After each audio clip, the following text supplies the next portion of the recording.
सरपंच संतोष देशमुख हत्या प्रकरणातील 3 आरोपींची हत्या झाल्याचा खळबळजनक दावा करण्यात आलाय। मोठे मासे गळाला लागू नयेत यासाठी तिघांची हत्या करण्यात आल्याचा दावा देखील केला जातोय। त्यामुळे फरार आरोपी आहेत तरी कुठे असा सवाल आता उपस्थित झालाय।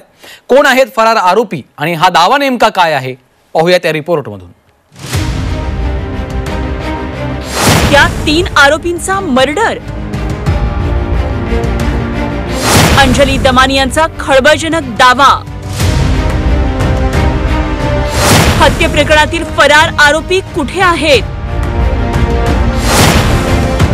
संतोष देशमुख हत्या प्रकरणातील फरार 3 आरोपींचा मर्डर झाल्याचा खळबळजनक दावा अंजली दमानिया यांनी केलाय। काही लोकांनी फोन करून हत्या प्रकरणातील फरार 3 आरोपी आता मिळणार नसल्याचं सांगितलं। त्यांचा खून करून मृतदेह कुठेतरी फेकून दिल्याचा दावा निनावी फोनवरून करण्यात आल्याची माहिती दमानिया यांनी दिली आहे। तशी ऑडिओ क्लिपच त्यांनी माध्यमांना दिली आहे। तसंच त्याची माहिती वरिष्ठ पोलीस अधिकाऱ्यांना दिल्याचंही त्यांनी म्हटलंय।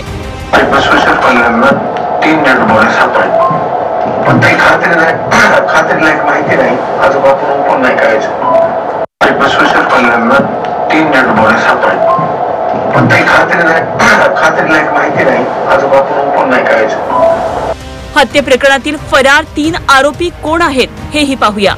सुदर्शन घुले, सुधीर सांगळे, कृष्णा अंधळे।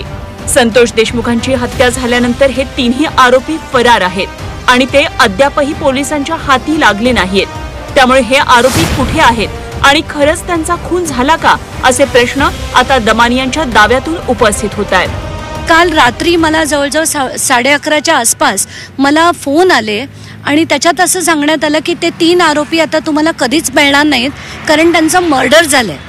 आणि हे ऐकून इतकं हदरायला झालं की ताबडतोब मी फोन करून एसपींना याची माहिती दिली आहे आणि ते जे मेसेज होते तेही त्यांना सांगितलेत, तर आता त्याची चौकशी ते करतील। धनंजय मुंडेंच्या राजीनाम्यासाठी अंजली दमानिया बीडमध्ये ठिय्या आंदोलन करतात, तर दुसरीकडे 3 आरोपींचा खून झाल्याचा त्यांनी केलेल्या दाव्यानं बीडसह राज्यात खळबळ उडालीये एवढं मात्र नक्की। योगेश खरे, झी 24 तास, बीड।